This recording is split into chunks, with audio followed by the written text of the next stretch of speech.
Continuando con el tema que nos compete terminar el día de hoy, cuando la luz se debilita o cuando la luz no se observa con tanta claridad, esa es la segunda parte. Y vamos a entrar de lleno a Marcos 4, aunque ya habíamos empezado con la parábola del sembrador, ¿verdad? Que es la primera parábola en los evangelios y es también llamada la parábola de los tipos de suelos o de terrenos o de tipos de corazón. Cada persona tiene un corazón que recibe la palabra, ya sea para rechazarla, endureciéndose su corazón. Hay diversidad de presentaciones en la palabra en esta parábola, donde nos está narrando que cada corazón responde diferente a la semilla, que es la palabra de Dios. Cuando Jesús utilizaba las parábolas, voy a repetir este punto, Él no empezaba declarando la verdad, pero la parábola era como un pasillo. Los oyentes de Jesús estaban parados en la entrada del pasillo y le escuchaban. Y si ellos no estaban interesados, ellos se quedaban solamente en la puerta o afuera. Pero si estaban interesados, ellos entrarían por el pasillo y pensarían sobre la verdad de la parábola escuchada y de lo que ésta significaba para sus vidas. Ahora, si tú no entendías la clave de la parábola, entonces para nada la podrías entender. Nos podemos imaginar lo que pensaban las distintas personas que escuchaban a Jesús cuando Él enseñaba esta parábola sin dar ninguna explicación. El granjero pensó, pues Él me está diciendo todo esto para que yo sea más cuidadoso en la manera en que he hecho las semillas. Creo que he de haber desperdiciado mucho. El político pensó, Él me está diciendo que necesito emprender un programa educativo para la agricultura, para ayudar a los granjeros a que sean más eficientes en la manera en que echan sus semillas. Esto será un gran impulso en mi campaña de reelección, es lo que pensaría el político al escuchar la parábola. Ahora, el reportero pensó, él me está diciendo que hay aquí una gran historia sobre el problema de las aves y de cómo afecta a la comunidad agrícola.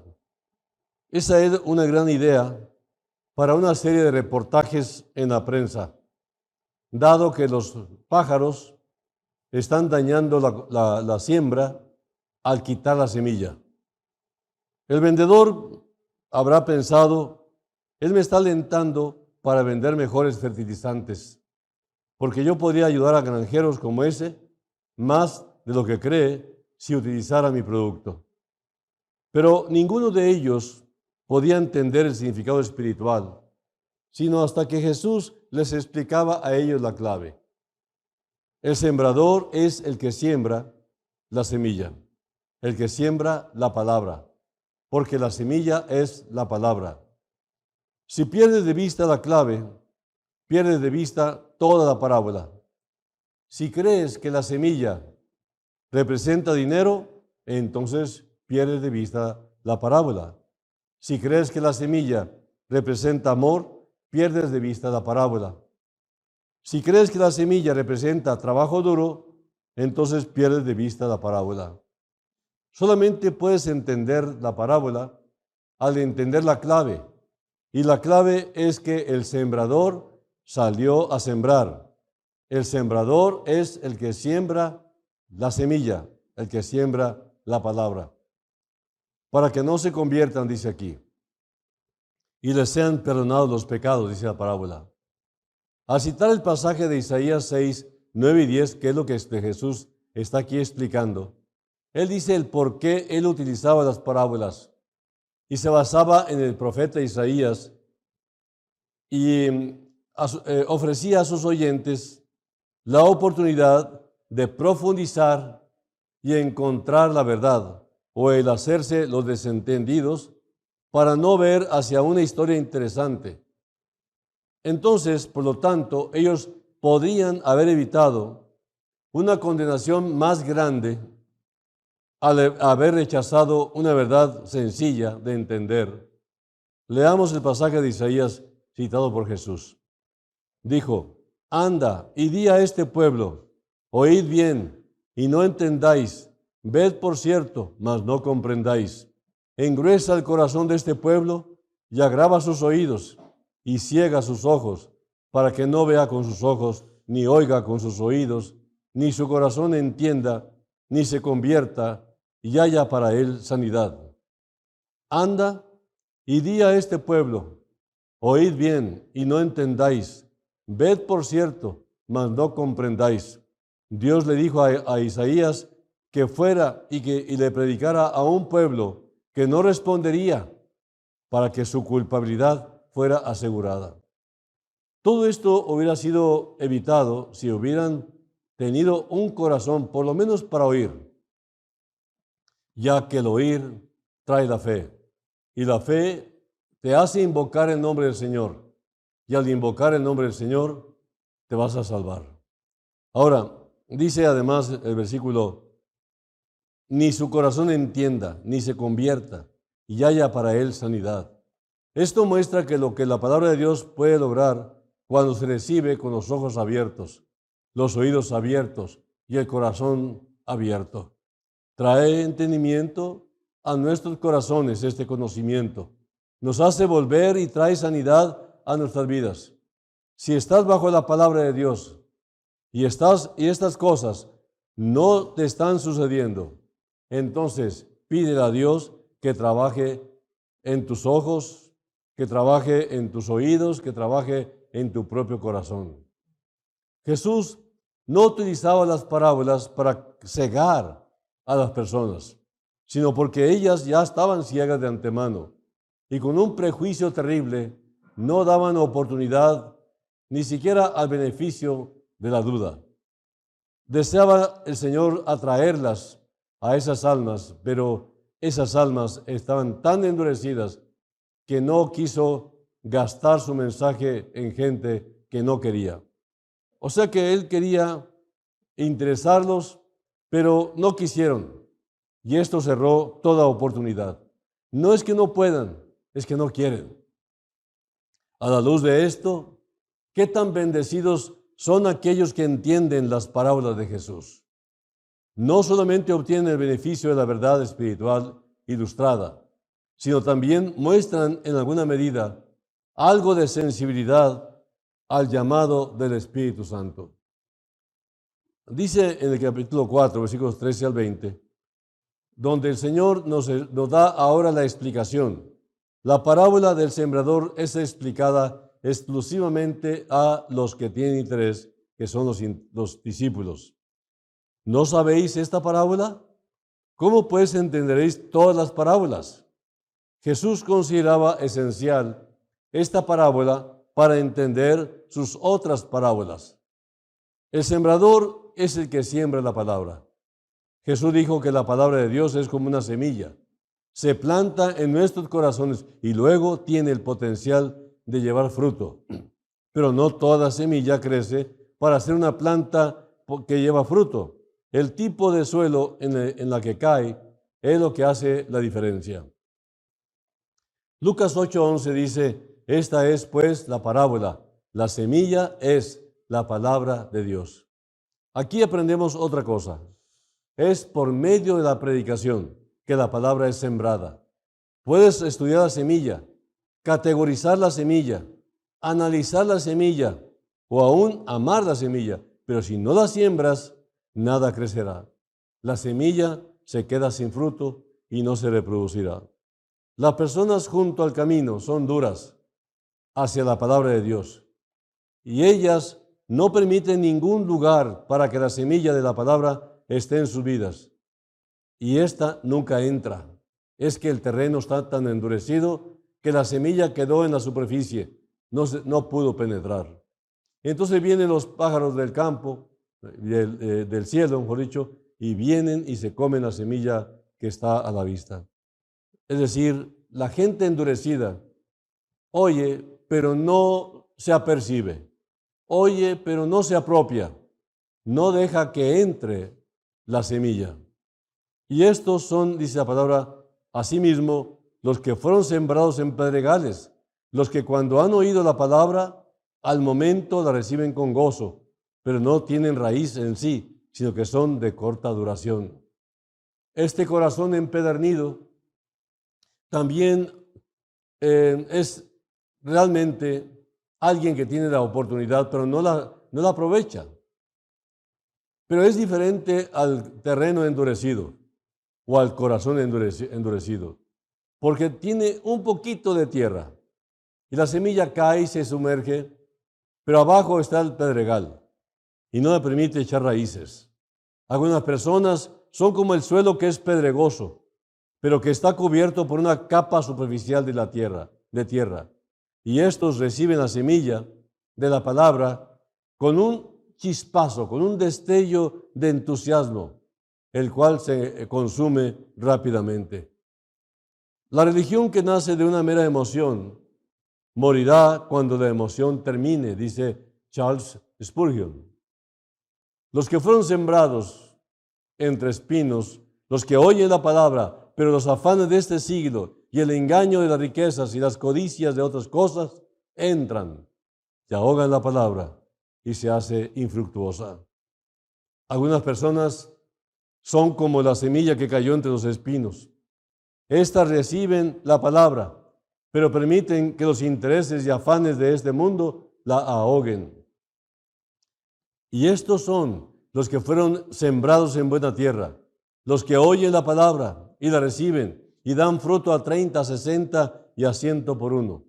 Algunas personas son como la buena tierra y éstas reciben la palabra y dan fruto, cumpliendo así el propósito de la semilla.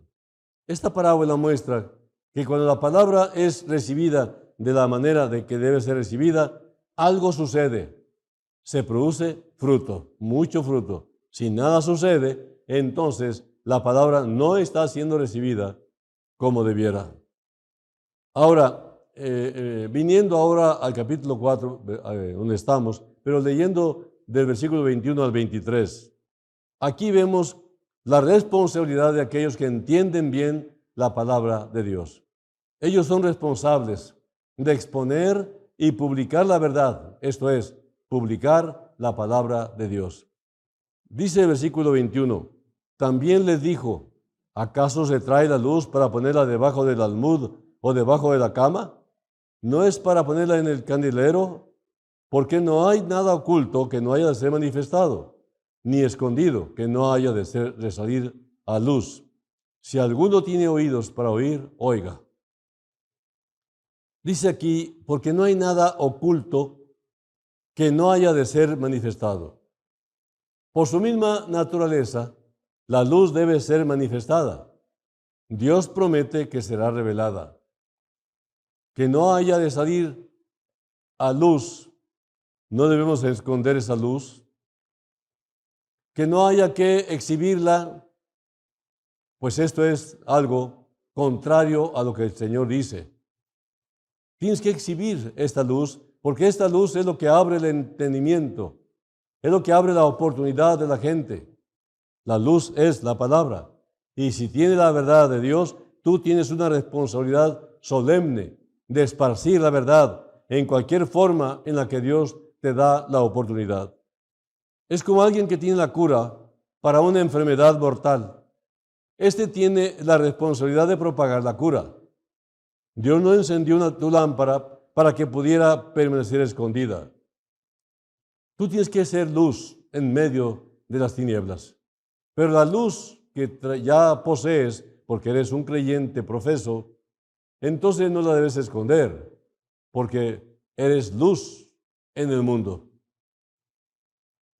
Luego el capítulo 4, versículos 24 y 25 dice, les dijo también, mirad lo que oís, porque con la medida con que medís os será medido, y aún se os añadirá a vosotros los que oís, porque al que tiene se le dará, y al que no tiene, aún lo que tiene se le quitará. Debemos cuidar el cómo y a quién escuchamos. Mirad lo que oís, dice el Señor, con una solemne advertencia. Los cristianos deben de tener cuidado de colocarse ellos mismos bajo buenos maestros que les enseñen todo el consejo de la palabra de Dios. Y a esto se le llama discipulado.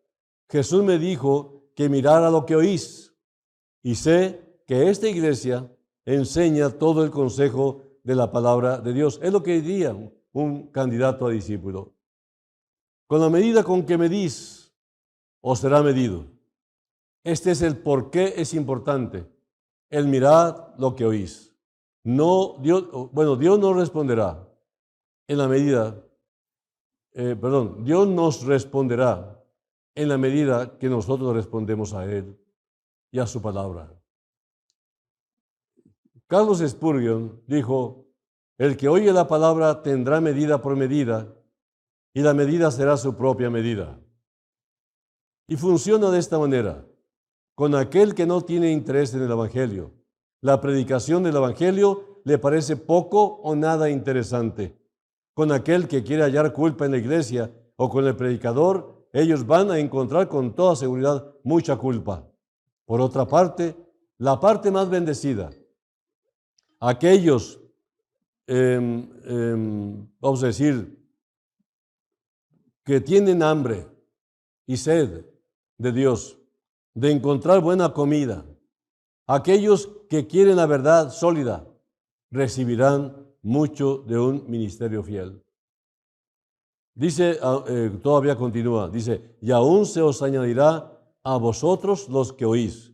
Cuando escuchamos la palabra de Dios y la recibimos con agrado, más se nos va a añadir a nosotros de las riquezas espirituales de Dios. Dice aquí, se le dará. Ahora, ¿qué se le va a dar? Más deseo para escuchar, más entendimiento en lo que oímos, más posesión personal de las bendiciones que escuchamos. Se le dará, dice aquí. Jesús nos recuerda que el crecimiento espiritual sigue el impulso, ya sea positivo o negativo. Cuando tenemos los hábitos piadosos de recibir la palabra y de vivirla, seremos más edificados. Cuando perdemos estos hábitos piadosos, son muy difíciles de recuperar. Una vez que tú pierdes los principios, casi es imposible de que los recuperes. Pero Dios es misericordioso. Ahora, hay dos parábolas más acerca del reino. Del versículo 26 al 29, nos habla de la parábola de la semilla que brota, o sea, del crecimiento de la semilla. Decía además, dice el versículo 26, así es el reino de Dios, como cuando un hombre echa semilla en la tierra, y duerme y se levanta de noche y de día, y la semilla brota y crece sin que él sepa cómo, porque de suyo lleva fruto la tierra, primero hierba, luego espiga, después grano lleno en la espiga, y cuando el fruto está maduro, enseguida se mete la hoz, porque la siega ha llegado. Dice, como cuando un hombre echa semilla. Cuando un granjero planta la semilla y ésta crece de noche, cuando él ve que la semilla ha brotado en la mañana, él ha trabajado como compañero de Dios. El hombre ha hecho lo que él ha podido hacer, plantar la semilla y nada más. Y Dios ha hecho lo que él únicamente puede hacer germinar esa semilla, que brote. Esto nos muestra que la palabra de Dios obra de manera invisible dentro de nosotros.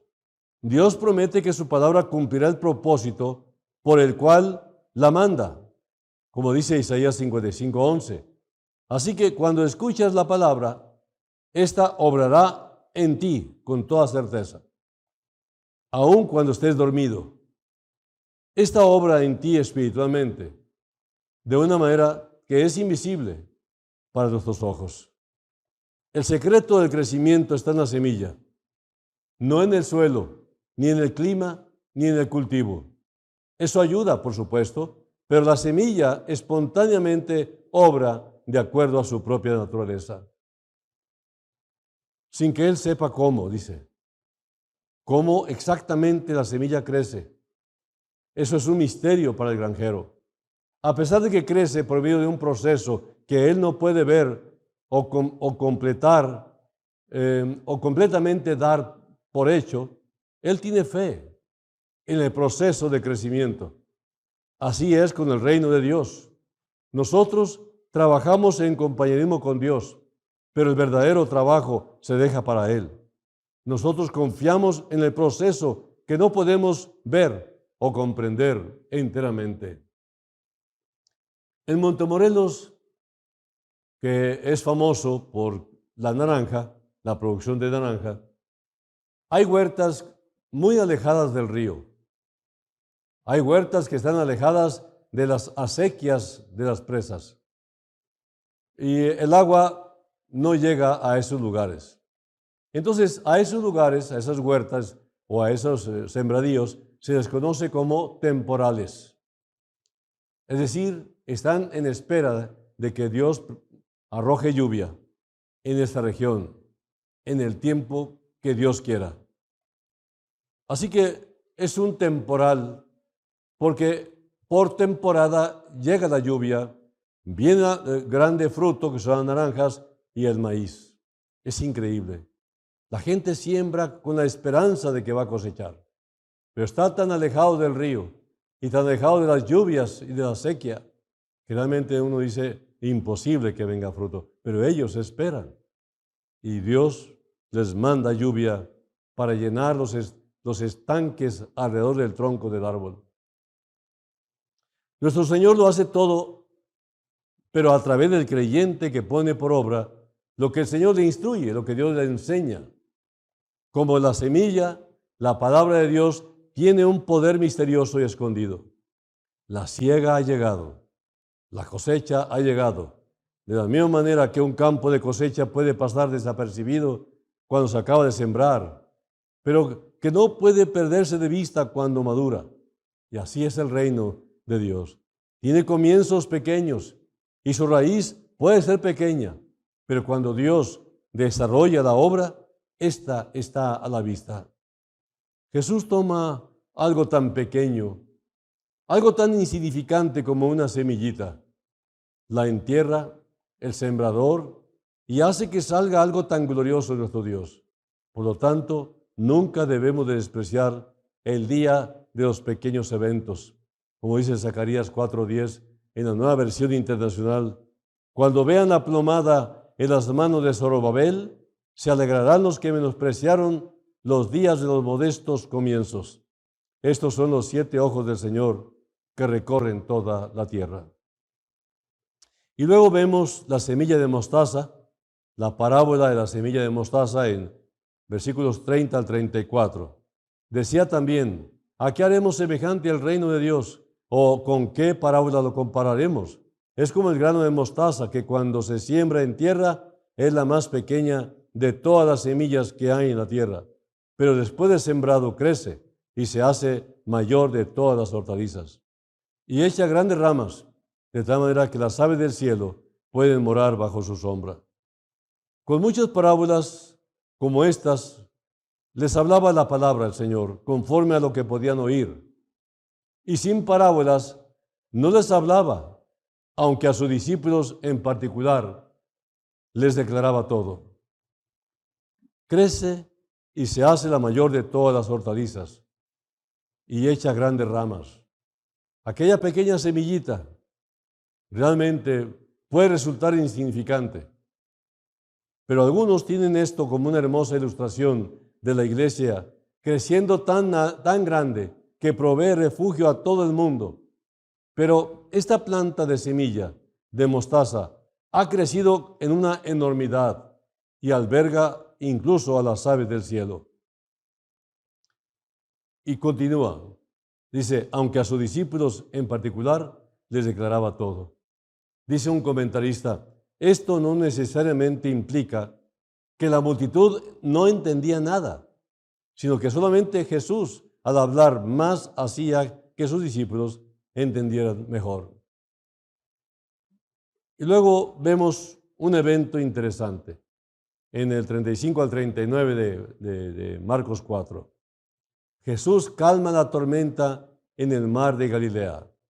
Jesús reprende al mar de Galilea turbulento. Y dice el 35, aquel día cuando llegó la noche les dijo, pasemos al otro lado. Y despidiendo a la multitud le tomaron como estaba en la barca, y había también con él otras barcas.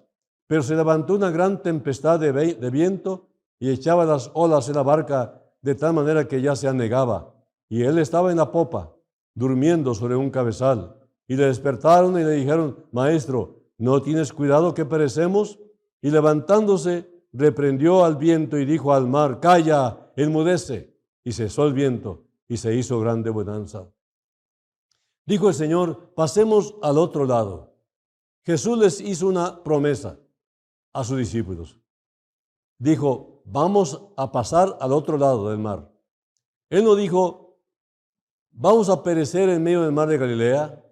No dijo, vamos a ver si llegamos. Él dijo con toda certeza, vamos a pasar al otro lado. Él prometió a sus discípulos que ellos pasarían al otro lado. Jonás terminó en la tormenta debido a su desobediencia, pero los discípulos se metieron en la tormenta, los discípulos de Jesús se metieron en la tormenta debido a su obediencia hacia el Señor. Le tomaron como estaba en la barca. Jesús enseñaba a la multitud desde una barca justamente a la orilla del mar de Galilea. Cuando la enseñanza hubo terminado, Él no regresó a la orilla. Él simplemente les dijo a sus discípulos, pasemos al otro lado. Pero se levantó una tremenda tempestad, una gran tempestad de viento. El mar de Galilea es bien conocido por sus tormentas violentas y repentinas. La severidad de esta tormenta es mostrada en la reacción de los discípulos, porque ellos gritaron diciendo que perecemos. Muchos de los discípulos ya eran pescadores experimentados en este mismo lago. Y estos sabían de este tipo de tempestades y estaban realmente asustados y temían perecer en esta tormenta. Y él estaba en la popa, dice, que Jesús estaba en la popa, es decir, la parte trasera del barco, durmiendo sobre un cabezal. La verdadera humanidad de Jesús se muestra en su corto descanso en la barca. Él se cansó y a veces dormía cuando él podía. Mira, piensa en todas las preocupaciones que pudieron mantener a Jesús despierto. Primero, él se podría preocupar sobre los líderes religiosos y políticos que planeaban en contra de él. Él se podría preocupar también sobre su familia, quienes pensaban que él estaba fuera de sí. Tercero, él se podría preocupar sobre las multitudes abrumadoras en sus necesidades abrumadoras. Él se podría preocupar también sobre los discípulos que él escogió. Él se podría preocupar sobre el futuro porque él sabía cuál era su destino. Con todas estas cosas que él tenía para preocuparse, Jesús en realidad no estaba para nada preocupado. Él se durmió en la barca que se mecía estrepitosamente por la tormenta y le despertaron. El viento no le despertó. Los argumentos entre los discípulos no le despertaron. Y el agua que salpicaba sobre la barca no le despertó tampoco. Pero al clamor de sus discípulos, que estaban desesperados, los discípulos de Jesús, él se despertó instantáneamente cuando los escuchó asustados. Jesús es como la madre que duerme en medio de todo tipo de ruidos, pero al más leve sonido de su pequeño bebé, ella instantáneamente se despierta. Maestro, ¿no tienes cuidado que perecemos? Su idea era, oye Jesús, tú también estás en problemas, estás en peligro, es mejor que te despiertes y que también tomes una cubeta y empieces a sacar agua junto con nosotros porque perecemos. Ahora, no era una petición para que él hiciera algo, era una protesta en contra de su aparente indiferencia. Si nuestro Señor está dormido, lo hace cerca del timón. Solamente extendería su mano y podría controlar de una vez la nave. Él estaba dormido, pero Él solamente duerme hasta que clamemos más fuerte hacia Él. Cuando nos metemos en tal problema, el cual no podemos salir nosotros mismos, y sentimos nuestra total dependencia en Él, entonces Él revelará su poder. Y levantándose, dice el versículo, reprendió el viento. Jesús no solamente cayó al viento y al mar, Él reprendió al viento y al mar. Esto, junto con el temor de los discípulos y con lo que Jesús encontraría en su destino, nos da el sentido de que Satanás tenía algo que ver en esta tormenta. Reprendió, dice, calla, enmudece. La misma terminología fue utilizada cuando Jesús hacía callar y reprendía a sí mismo con su poder a los demonios. Esta era una batalla espiritual, tanto como una crisis climática. Jesús se dirigió a la feroz tormenta como si fuera una fuerza que amenazaba a sus discípulos y a él. La fuerza del mar fue amordazada, mientras Jesús la subyugaba con su palabra y autoridad soberana. También Marcos nos dice que había también con él otras barcas. Cuando Jesús calmó la tempestad, Él no se rescató a sí mismo y a los discípulos, sino a todas las demás barcas que estaban alrededor. Luego 40 y 41 dicen que Jesús reprende a sus discípulos. Les llamó la atención por su incredulidad y les dijo, ¿por qué estáis así amedrentados, tan asustados? ¿Cómo no tenéis fe? Entonces temieron con gran temor y se decían el uno al otro, ¿quién es este? Que aún el viento y el mar le obedecen. El Señor dice, ¿por qué estáis tan atemorizados, amedrentados? ¿Cómo no tenéis fe? Jesús nos dijo, caray, qué tormenta, pero Él preguntó, ¿cómo no tenéis fe? La tormenta no podía perturbar a Jesús, pero la incredulidad de sus discípulos sí le turbaron. Jesús pudo decir que ellos no tenían fe debido a que ellos no creían en su palabra. Cada uno de ellos escuchó lo que Jesús dijo. Pasemos al otro lado, como dice en Marcos 4:36 que ya leímos. Jesús nos dijo, hagamos lo mejor que podamos y puede ser que todos nos ahoguemos. Pero no dijo eso, dijo al contrario, dijo, porque Él prometió una llegada segura y los discípulos pudieron haber elegido el confiar en esa promesa que el Maestro les hizo, pero no lo hicieron. Y en ese sentido, ellos no tenían fe. Cuando ellos despertaron, le dijeron, ¿no tienes cuidado de nosotros que perecemos? Maestro, gritaron, ¿no te importa que nos ahoguemos? Cuando pensamos que a Jesús no le interesa nada sobre nosotros, entonces esto muestra que no tenemos fe, porque no creemos la verdad acerca de Jesús. Se requiere una gran fe para confiar en el Jesús que duerme, el saber que a Él le importa y obra para nosotros, aun cuando no lo parezca. Los discípulos debieron de haber sabido que Dios no permitiría que el Mesías que iba con ellos, el Cristo que iba con ellos, habría de perecer en una barca que cruzaba el mar de Galilea. ¿Podría la historia de Jesús terminar su vida ahogado por un accidente de barca en el mar de Galilea cuando estaba profetizado que habría de morir en la cruz del Calvario? Nuestros temores son a menudo intensamente absurdos. Deberíamos estar llenos de vergüenza por haber sido tan necios. Nuestro Señor amablemente censuró su incredulidad porque era irrazonable lo que ellos pensaban. ¿Cómo no tenéis fe? De todas las personas, los propios discípulos de Jesús debieron de haber tenido fe. ¿Nos haría Jesús la misma pregunta a nosotros? Después de todo lo que yo he hecho en ustedes y por ustedes, ¿cómo es que todavía no creen en mí? ¿Cómo es que todavía no tienen fe? Entonces temieron con gran temor. La calma total del mar los pudo haber llenado de compás, pero en lugar de eso, ellos tenían el mismo temor cuando Él calmó el mar que cuando estaban en medio de la tormenta tan atemorizados. ¿Quién es este? Estaban asustados ahora de Jesús. ¿Quién es este que aún el viento y el mar le obedecen? Los discípulos hicieron una buena pregunta. ¿Quién es este? Solamente puede ser nuestro Señor, Jehová Jesús, quien únicamente tiene este poder y autoridad. Dice el Salmo 89, 8 y 9, en la Nueva Versión Internacional la estoy leyendo. ¿Quién como tú, Señor Dios Todopoderoso, rodeado de poder y de fidelidad? Tú gobiernas sobre el mar embravecido, tú apaciguas sus encrespadas olas. En el lapso de unos momentos, los discípulos vieron la completa humanidad de Jesús y la plenitud de su deidad.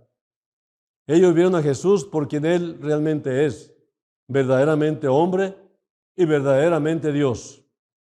Todo esto muestra el cuidado permanente que Jesús tiene por su pueblo. Hoy en día hay muchos cristianos que parecen pensar que el barco se va a hundir. Miren, el barco no se puede hundir porque Jesús está a bordo. Siempre está con el que cree en Él.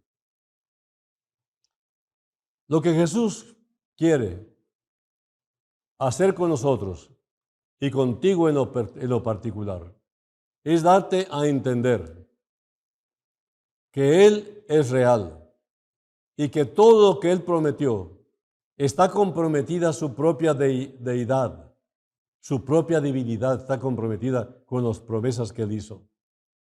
Si Él dijo que te va a salvar, si lo recibes como tu Salvador personal, Él lo va a hacer. Él es un hombre de palabra, es la palabra de Dios la que compromete cuando dice, venid a mí todos los que estáis trabajados y cargados, y yo os haré descansar. Muchas personas han perdido toda esperanza, pero cuando vienen a Cristo, todo se convierte en algo nuevo.